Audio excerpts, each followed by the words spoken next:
تو نادیدہ دشمن کون ہے؟ شیطان۔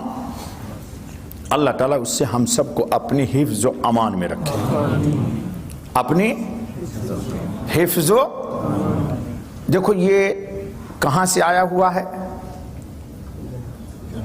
ہاں وہاں سے آیا ہوا ہے۔ اور تم جتنے یہاں ہم لوگ بیٹھے ہوئے ہو، ہم سب کے مقابلے میں بہت زیادہ عبادت کر کے آیا ہے، ہزار ہزار سال کے اس کے ایک ایک سجدے، اور تمہارا تو سجدہ 1 منٹ کا بھی نہیں ہے، بلکہ 1 منٹ میں کتنی نماز پڑھتے ہیں سلمان لوگ؟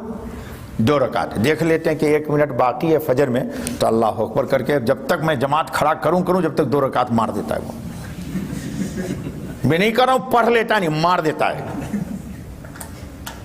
جی۔ کیسے مارتا ہے وہ جانے، اللہ جانے۔ چلو، تو شیطان جو ہے وہ کون ہے دوستو؟ وہاں سے آیا ہوا ہے، اور آپ جتنے لوگ ہو نا، میں بھی اس میں شامل ہوں۔ اللہ مجھے اپنے حفظ و امان میں رکھے۔ میں نے ایک دفعہ دیکھا ہے اس کو، اللہ کی پناہ، تم بھی کہو اللہ کی پناہ۔ ہاں ایک دفعہ دیکھا، پھر نہیں دیکھا۔ میں نے اللہ سے دعا کیا، آپ نے دکھائیے گا مجھے جی۔ اللہ نے دکھلایا آپ کو۔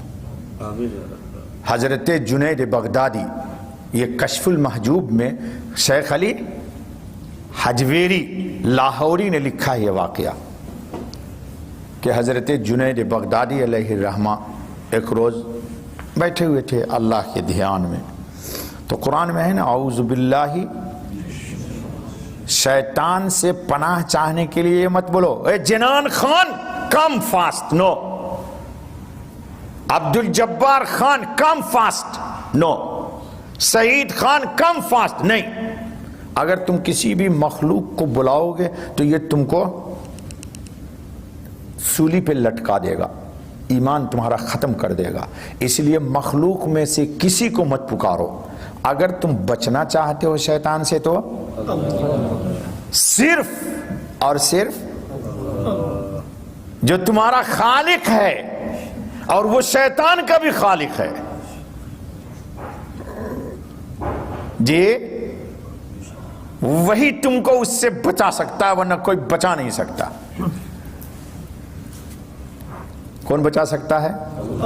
تو یہ خیال ان کے دل میں آیا کہ آخر یہ چیز کیا ہے کہ اللہ نے کہا تم کسی سے پناہ نہیں چاہو، صرف مجھ سے پناہ چاہو تب بچ سکتے ہو۔ غالباً عصر کی نماز کا وقت تھا،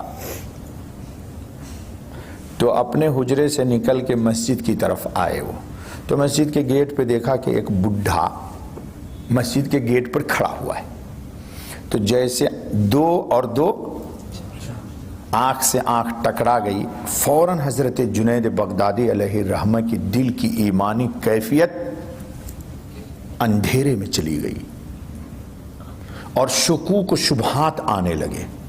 اللہ اکبر۔ تو دجال کو اسی لیے کہا حضور نے کہ جب آ جائے نا تو جنان مت جانا کہ آئی ول ٹرائی، میں دیکھتا ہوں یہ کون ہے، ذرا بیٹا مت جانا، پٹھان بیٹا مت جانا، تم سب بھی مت جانا۔ ہے سفیان جاؤ گے؟ ہاں بیٹا کو بھیج دو گے، ذرا دیکھ کیا ہے۔ حضور نے فرمایا دجال آ جائے تو اس کو دیکھنے کی کوشش نہ کرنا، اس کا وائرل نحوست کفر کا اور فریب کا اتنا خطرناک ہوگا۔ ابھی تو سمجھنا بہت آسان ہے نا، وائرس اس کا چلے گا، وہ اہل ایمان کے ایمان کو ضائع کر دے گا، یا اسی کا گرویدہ ہو جائے گا، اللہ کہ جو سورہ کا پڑے ہوگا اس پہ نہیں چلے گا۔ تو جیسے ہی حضرت کی کیفیت بدلی، آئے قرآن میں آیا ہے نا، دیکھو آدھی کیا ہے کہ الذین اتقوا اذا مسہم طائف من الشیطان، جیسے ہی شیطان کا چھوا تذکروا، وہ متنبہ ہو جاتے ہیں، یہ کیا ہو گیا بھائی، یہ کیفیت ختم کیوں ہو رہی؟ فَإِذَا هُمْ مُبْصِرُونَ، وہ ہوش میں آ جاتے اور اس کی ازالے کی تدبیر کرنے لگتے ہیں۔ تو حضرت نے فوراً کہا یار تو چیز کیا ہے، مصیبت کیا ہے کہ تجھے دیکھتے ہی میری کیفیت بدل گئی؟ تو بڑے آرام سے کہتا ہے میں وہی ہوں جس کی چند سیکنڈ پہلے آپ نے تصور کیا تھا کہ وہ چیز کیا ہے۔ یعنی بتا دیا کہ میں شیطان ہوں، میں